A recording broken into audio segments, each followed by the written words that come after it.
Nderuar teleshikues, përshëndetje, unë jam Roland Qafoku dhe ky është emisioni Dekalog.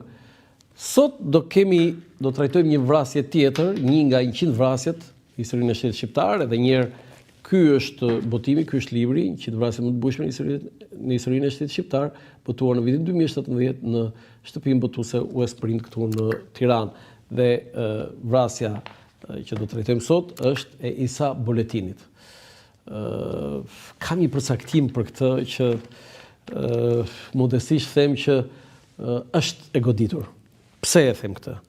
Nëse Ismail Qemali ishte truri i pavarësisë së Shqipërisë, Isa Boletini ishte krau i armatosur i pavarësisë së Shqipërisë. Besoj ky është një përkufizim që shkon, ja vlen, domethënë, ja vlen ta përcaktosh kështu Isa Boletini. Por ç'ndodhi? Ndodhi ajo që ka ndodhur me gjithë këta heronjt, nacionalistët, patriotët që i kanë dhënë kaq shumë Shqipërisë.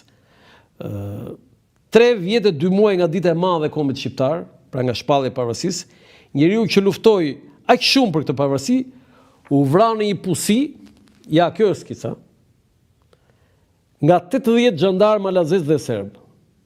Ishte ora 21:13 të dielën e 23 janar 1916, kur plumat që vërshëllenin rreth rrotull si grerza të tërbuara e lanë të vdekur Isa Boletinin në kaldrëmin e urës Ribnica në Podgorisë të Malit Zi. Një bir i kohës së tij dhe që bashkë me vrasjen e tij në fakt u vra edhe Kosova, duke ja shkputur trupit të Shqipërisë. Pra, me vrasjen e Isa Boletinit u vra edhe Kosova në një farë mënyrë. E shkputur nga trupi am. Isa Boletini u vra 3 vjet, 2 muaj nga dita e shpalljes së pavarësisë së Shqipërisë. Po të themi disa të dhëna të tjera. Ja, kjo është skena. Skena masive. Ajo është ura, serb dhe malazestej dhe Isa Boletini në mes me njerëzit e vet. Dhe u vran Halil Boletini përveç Isait, Sejid Boletini, Janus Boletini, Halil Boletini, Hajdar Radisheva, Idris Bislimi dhe Misin Bala. A e kuptoni? 7 të tjerë, pra 8 persona. Çfarë pozite kishte Isa Boletini në këto momente? Thjesht ishte organizatori kryengritës për çlimin e trojave shqiptare. E kishte marrë statusin. Ai kishte lindur në 16 janar të vitit 1864. Ishte 53 vjeç e 7 ditë ditën kur u vra. 53 vjeç e 7 ditë. Në fakt ne na duket sikur Isa Boletini ishte i mosh 70 vjeç, 80 vjeç, por shih sa i ri ka qenë, 53 vjeç e 7 ditë. Është vrar, ka qenë ditë e diel, 23 janar 1916 ora 21:13. Ku ka lindur Isa Boletini? Në Boletin në Mitrovic.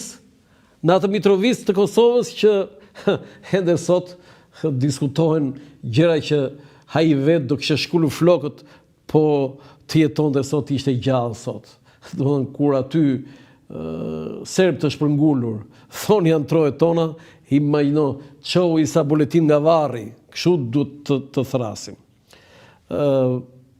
Vendi i vrasjes ishte ura Ribnica në Podgorisë të Malit Zi. Kush ishin autorët? Pero Burić, bashkë me një kompani xhandarësh malazes, prej 80 personash, pra me komandant Pero Burić. 80 veta, 40 tej dhe Isa Boletini me 7 të tjera aty në qendër. A mund kishin shans ata që mund të shpëtonin? Ska asnjë lloj shansi. Çfarë ishin autorët? Ishin një kompani xhandarësh malazes. Brenda tyre kishte edhe serba.